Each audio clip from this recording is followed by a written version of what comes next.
bom, tá gravando já, então.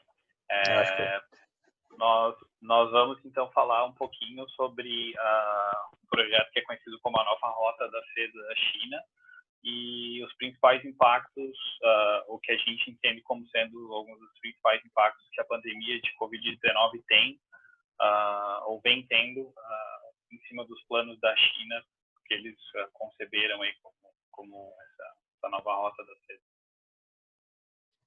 Então tá. Cara, primeiramente é importante pontuar que a China, da virada do século XX para o século XXI, ela foi se colocando cada vez mais como um grande player dentro do sistema internacional, justamente em face de ter uma economia com crescimento muito rápido, que acabou sendo fundamental para o comércio internacional. E só que, no entanto, apesar desse peso da China, entre aspas, ela se mantinha reticente em relação ao sistema internacional da maneira que ele estava posto. No sentido de que, uma vez que eles eram pautados por valores ocidentais, qual seja valores liberais, valores de mercado, tanto as potências ocidentais quanto a própria China acabavam tendo essa resistência. Com a crise de 2008, os Estados Unidos ele demonstra para o mundo que, de alguma forma, ele perdeu a envergadura de manter a estabilidade do comércio internacional da maneira que ele se colocou nos anos passados de uma hegemonia americana unipolar. Frente à crise, a China começou uma série de projetos nos moldes ocidentais de cooperação, com o fim de fomentar um sistema multipolar. Dentro desse contexto, começa a surgir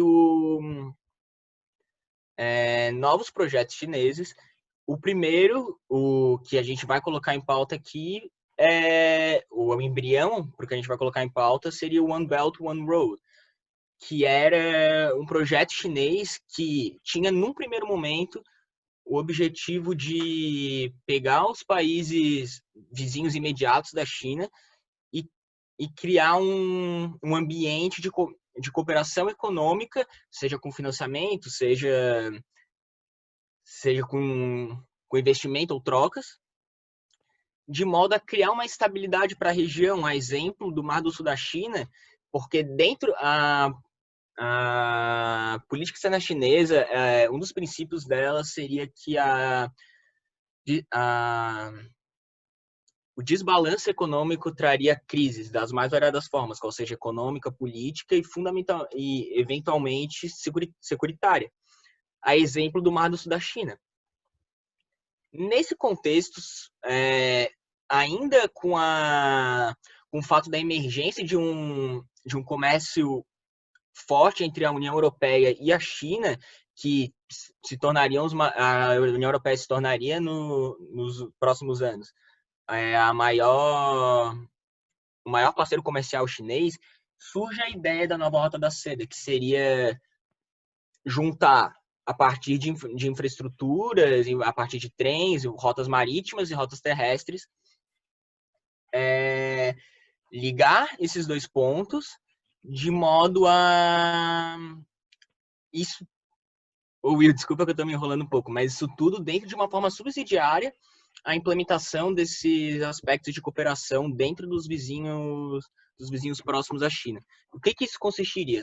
Num primeiro momento, a nova Rota da Seda surge para criar uma infraestrutura, da maneira que eu coloquei antes, de modo a criar sistemas de cooperação dentro da Eurásia, por assim dizer.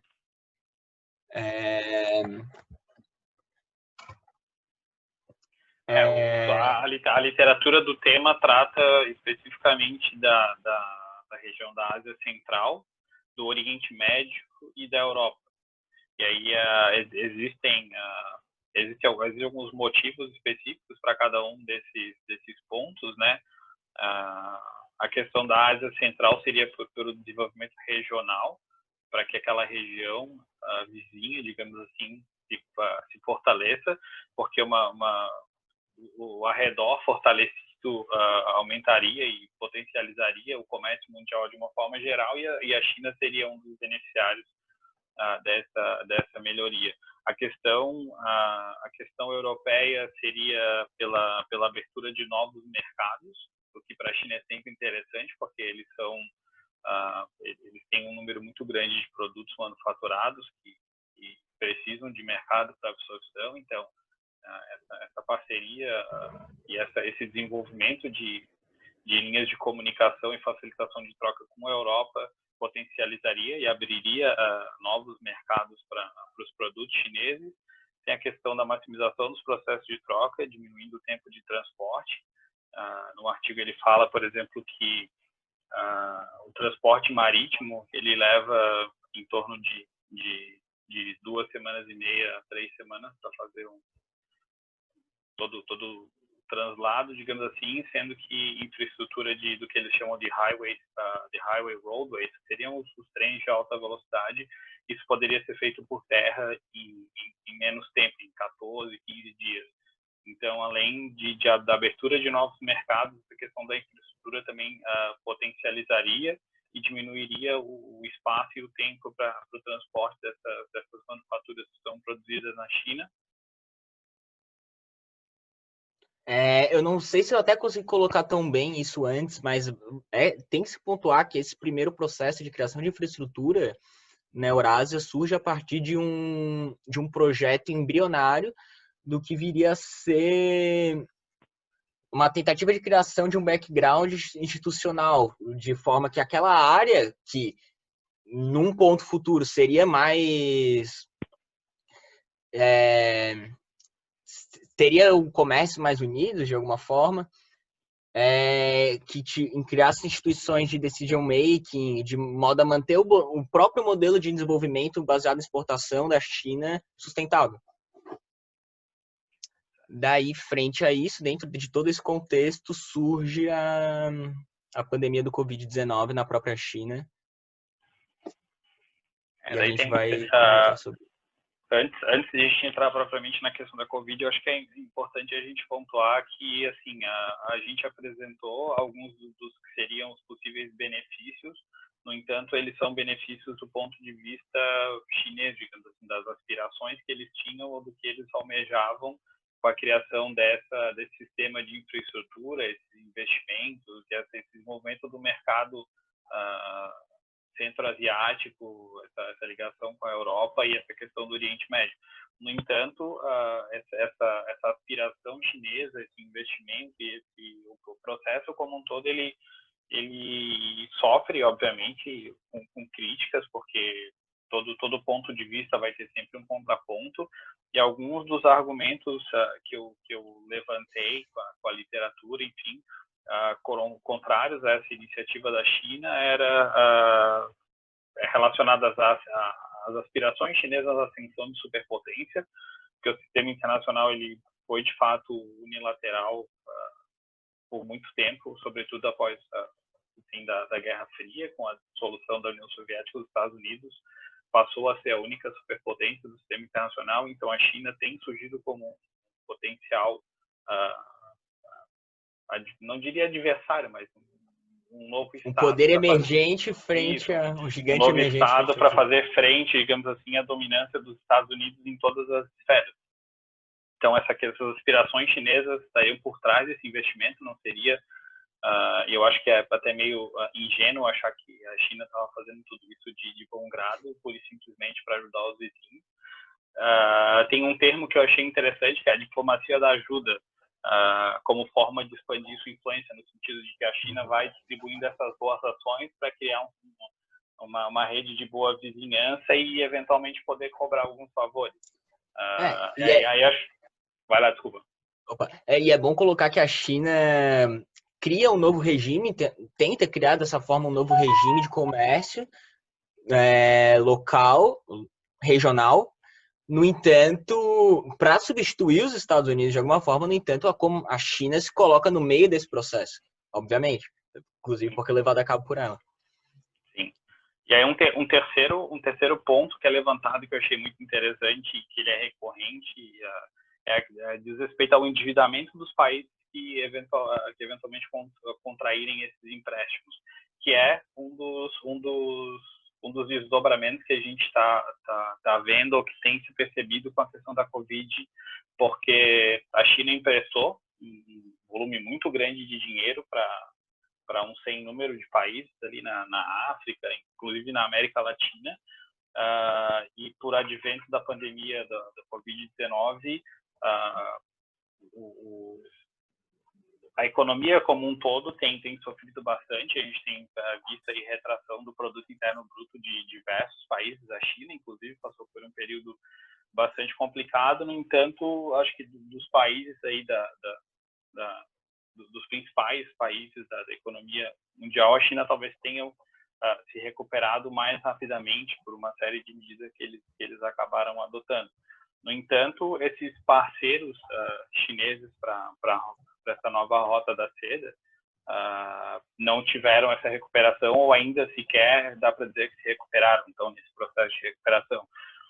Eu anotei aqui, por exemplo, uma passagem de uma notícia do UOL que fala que atualmente há relatos, como resultado da pandemia, de vários países, incluindo Paquistão, Quirguistão, Sri Lanka e outras nações africanas, solicitando à China que adie ou perdoe o pagamento de dívidas que estão vencendo neste ano.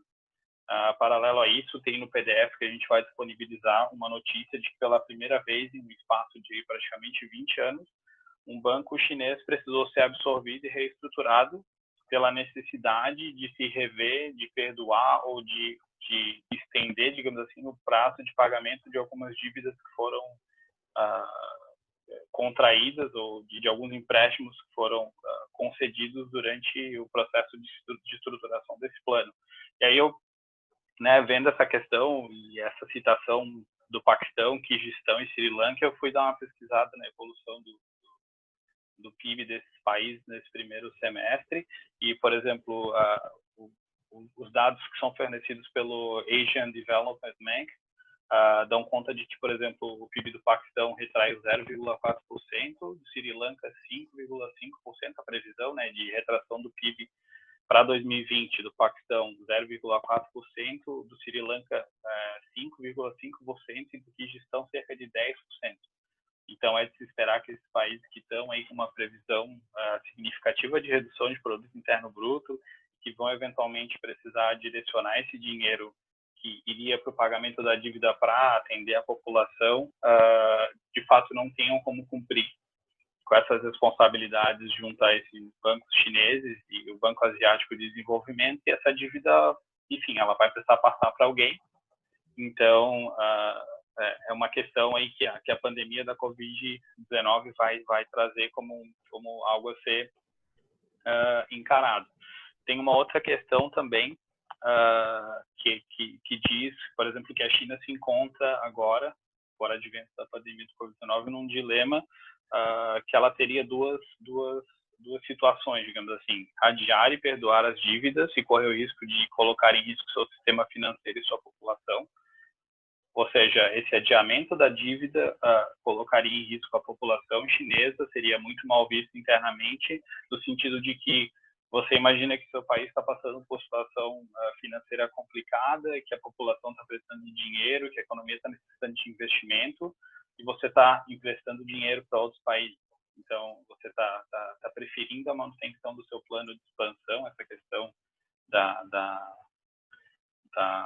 diplomacia, da boa vontade, e em detrimento da população interna, que é quem de fato toca o país.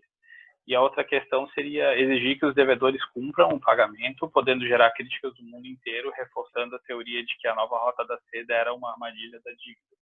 Então, a China, diante desse cenário que foi criado, ou que vem se desenvolvendo por conta da pandemia, a China se encontra numa clara situação entre a cruz e a espada.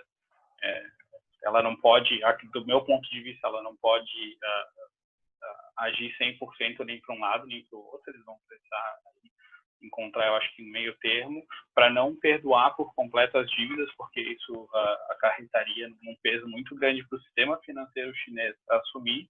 No entanto, se eles de fato não querem passar essa ideia de que a nova rota da seda foi uma estratégia, digamos assim, bem elaborada para induzir esses países a contraírem dívidas, podendo assim passar a controlá-los ou, enfim, a tomar decisões favoráveis à China em esferas políticas e econômicas, eles vão precisar dar uma afrouxada também nessa cobrança.